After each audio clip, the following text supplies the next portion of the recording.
Hey, what's up everyone? It is me, Spyra the Dragon here, and welcome back to another live stream everyone. And it has finally came out again! The Legend of Zelda The Wind Waker Part 7 by TailsFan109. So, yep, I've been dying and waiting for Part 7 to come on out. So anyway, shall we get started? In 3, 2, 1, let's go. Hello everyone, this is TailsFan109 and welcome back to Let's Play The Legend of Zelda Wind Waker. In the last video, we have gone to Dragon Roost Island with an extra heart container and made our way into the Dragon Roost Cavern to help out with Valoo business so that we can get Din's Pearl from Prince Komali. Now this is our first true dungeon experience of the game, so let's get down to it. We just solved our first puzzle, the block puzzle. It was easy. And look, vocal blends. They're still easy. They're still stupid. Bye-bye. Did you drop a joy pendant? No. You dropped money, and I don't need money, because, well, I'm full. Oh, this is called a warp pot. There are 3 of these scattered throughout the main dungeons generally. Whenever you activate one, usually by getting it open like that, you can just go ahead and jump in them to warp to other parts of the dungeon. It's a type of fast travel, which is pretty convenient. Especially since the dungeons can be pretty darn linear, so being able to quickly get to another part of the dungeon is convenient. Anyways, let's light these torches to get a treasure chest. I love treasure chests. I also love... Oh, that's not music. It is a small key, though. Yay! Alright, there we go. Let's move on and get into a sort of central hub. This room looks cool. Gives a nice impression for the first main dungeon. I say first main dungeon because we were in Forsaken Fortress. That is a dungeon, but it wasn't a typical dungeon experience. This is more like it. Let's go this way. The other way doesn't look like a good idea right now. Oh look! Blocks! Yay for block puzzles. They're easy. Man, I can only imagine how hot this place will be. I am not very good with heat, so I would hate this area in real life. Also, all the lava just rolling about. Let's just run away from the bats. I'm having trouble hitting them. Anyways, here's a bomb flower, which we can use to blow up rocks again. This first dungeon is generally very straightforward, although this room introduces a neat little mechanic. We've got some water jugs here. However, we can throw them into the lava to create platforms. Yay, platforms. And yay, music.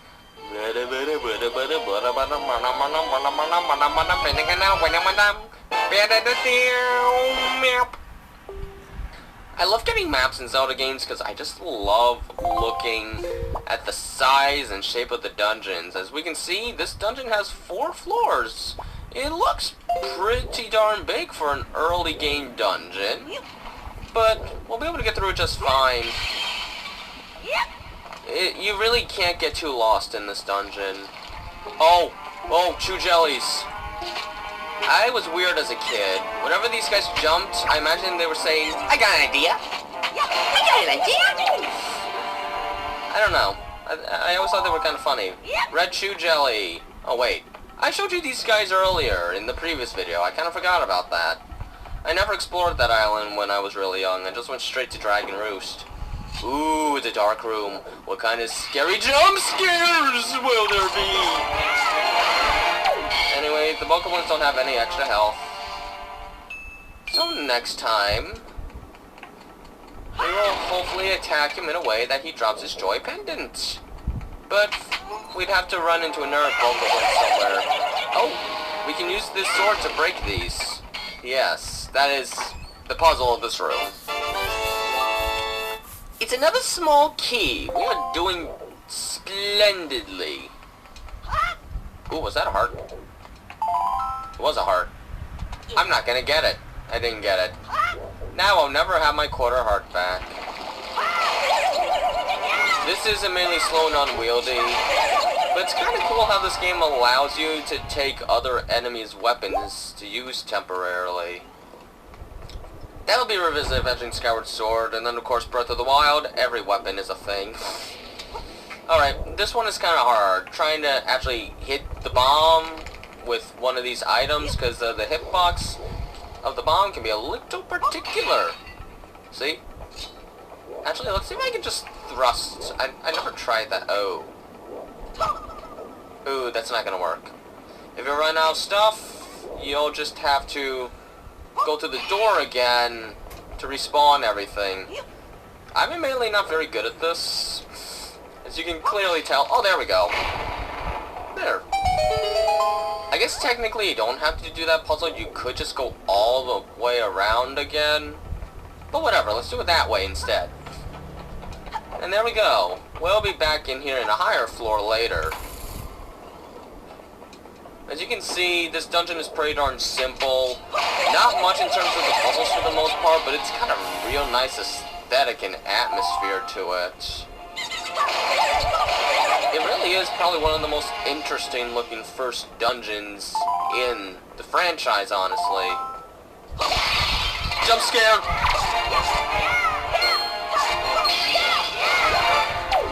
Shouldn't jump like that. You could get hurt in very uncomfortable ways there. Puzzle time! We get to burn wood! That's fun. Imagine if you could have done that in the N64 games or something like that. That would have been fun. But then you would have been burning the inside of a tree. Oh! It's the mooing birds! Moo! That's funny. This is a bridge. We might want to do jump attacks here, because we could easily fall off the bridge otherwise. You can cut the strings of the bridge, and if you do that, eventually it will break, and you'll fall to your doom. Now, we better wait here. Even if you break only like half of the ropes, the bridge might break. Look, it's a helmet crow, or as I like to think of him as the mooing bird. Although he doesn't really move much once he starts attacking you. Let's try and kill him for a feather. I'm not getting that feather, am I? It's worth it! I know fall damage. This Link is very good at not taking fall damage. Mainly fall damage in this game is incredibly lenient. Even if you drop like 500 feet, you'll still only take like 1 heart of damage. Fall damage wouldn't really become too deadly until like Twilight Princess. You could definitely take a nasty fall in Twilight Princess. I forgot about Skyward Sword, and then of course Breath of the Wild is, well, Breath of the Wild. I think it's kind of a cool touch how the music stops when you're within the outdoor regions of the cavern. You're technically not in the dungeon anymore, so instead, you just hear the winds of how high up you are. I think it's kind of cool. And we've got a little bit of these edge puzzles where we gotta figure out the best way to get across to reach a bomb. Oh, I hear a mooing bird.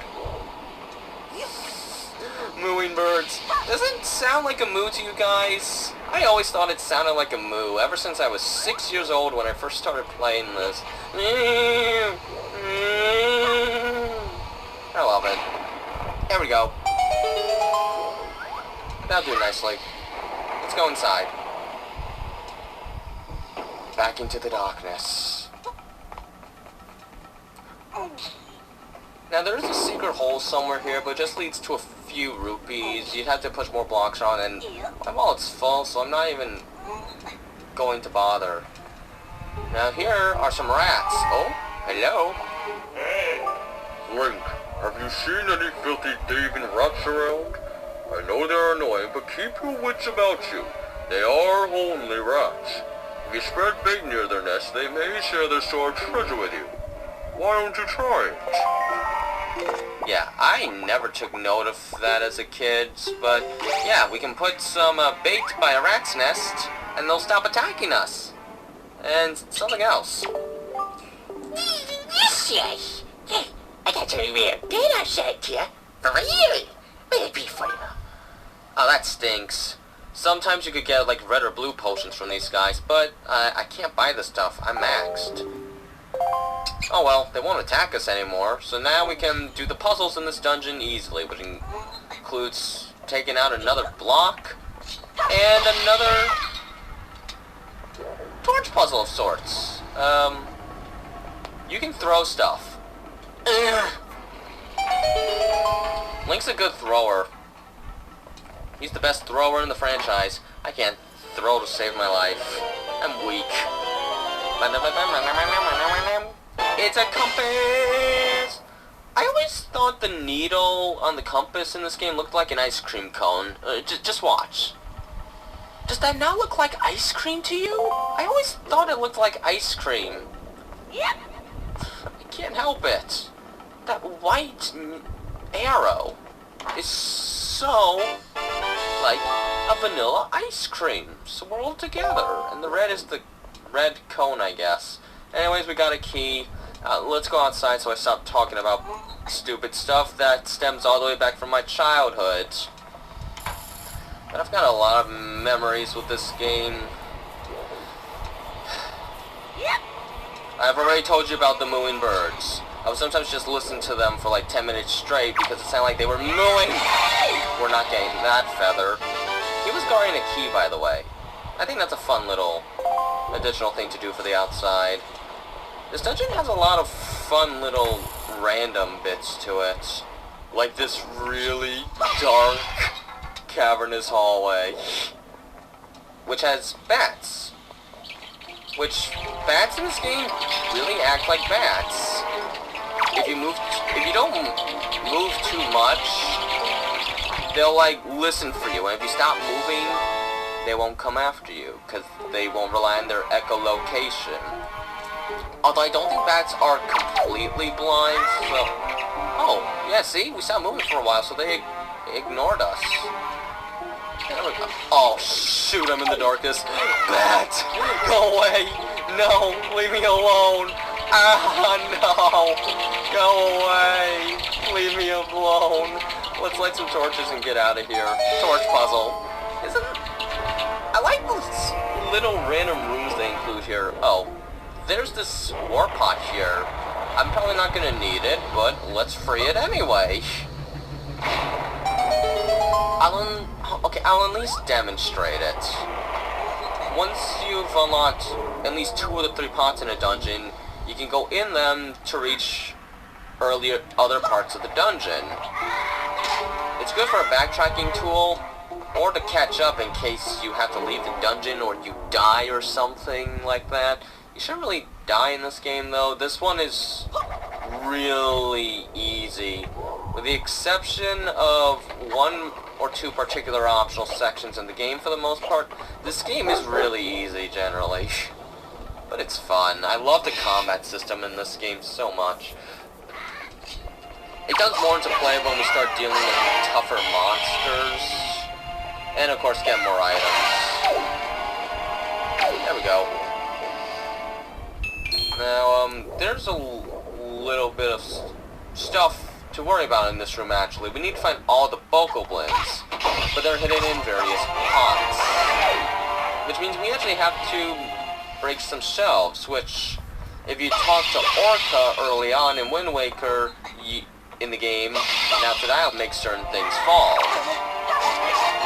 Which is really darn good tutorializing. I keep thinking there's one above on the upper ladder. I'm always wrong about that though. Anyways, let's use one of the Bokoblin's torches to light this. I think they call it a Boko stick. A Baba stick? I don't remember. It comes from a Boko Baba. Now what could this be? Is it the dungeon item? No, it's a treasure chart.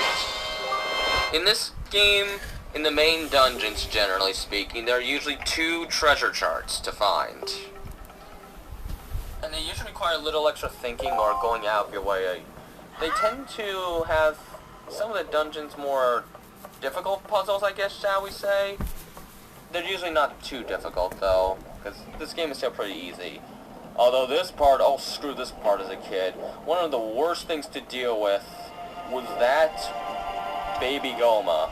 And yes, Gomas are basically centipedes in this game, but the easiest way to kill these guys, if they would attack, is with a parry attack. Oh shoot. Oh, whoa. The platform ran out.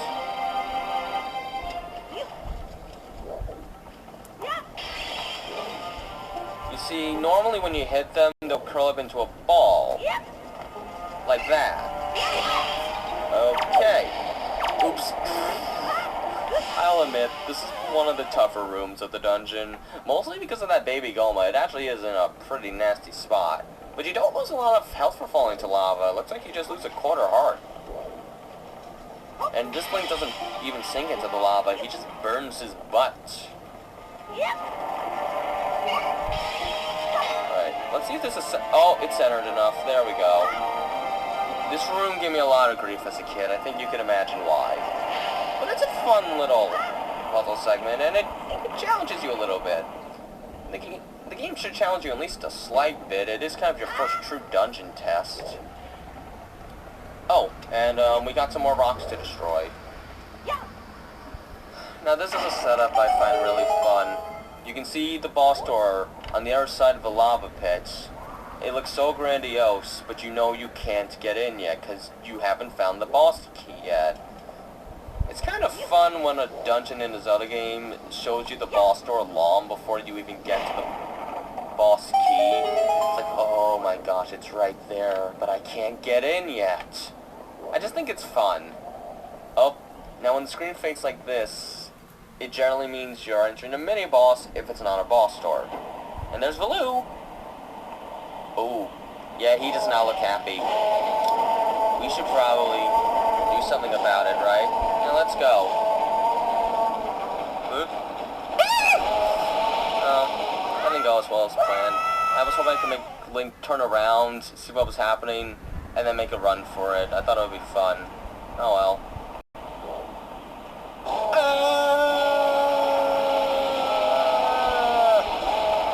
Fun set piece. And right into a mini-boss.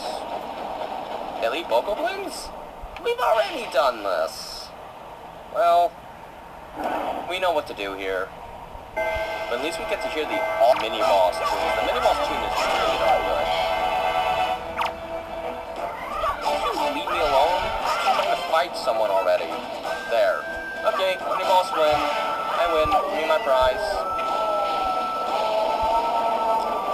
Yeah, that was a fake out. This is the real mini-boss. The moblins from Forsaken Fortress. But this time, we have a sword, so we can actually deal with them. You want to be careful when knocking them down, because sometimes they'll do a big sucker punch, and they can also block with their staff, so generally you probably want to wait for a parry attack a lot of the time. Although sometimes you could sneak in some hits. He made you a sucker punch here, and it can actually hurt. You can block it with a shield, though. Or he could just flat out miss. That happens sometimes. On their own, a moblin's not too bad, but dealing with more than one at a time, and they could be a little daunting. Also, they drop skull necklaces.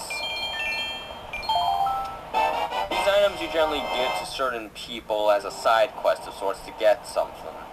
Sometimes the reward's great, sometimes it's not so great. But it happens. And look, Melly got trapped, but we saved her. Why? You came to rescue me! Oh, thank you. I have to tell you what I found out. This is terrible. Some creature's doing awful things to the Great Valoo's tail. That's why he's so angry. The Great Valoo's tail hangs down in the room right below here. There's gotta be something in there. I wonder if those mean monsters who captured me have something to do with it. We've got to do something now before it's too late. I'll go and tell everyone what's happening. Here, Link, use this to get out of here. It's what I used to get this far. It's a device we Rito used before we evolved wings. Thank you. The grappling hook. This is a good item right here.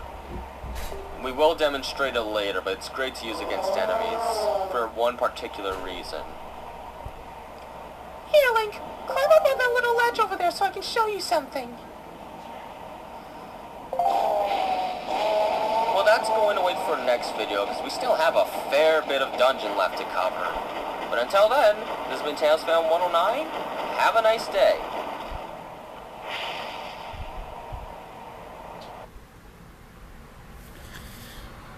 Alright, part 8 is next.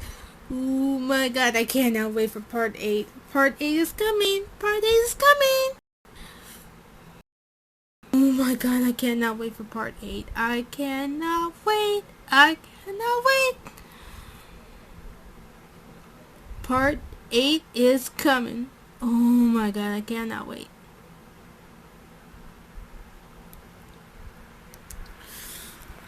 So, yep, that's gonna be it for my reaction for today, and I'll try to make this as a premiere so that way you guys can see it.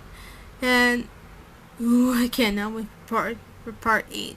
Part 8 is gonna be awesome. I just cannot wait. So yeah, and if y'all enjoyed watching this video, I would be glad if y'all leave a like, a comment, and subscribe to me. Help me out reach to 350 subscribers, or even up to 400.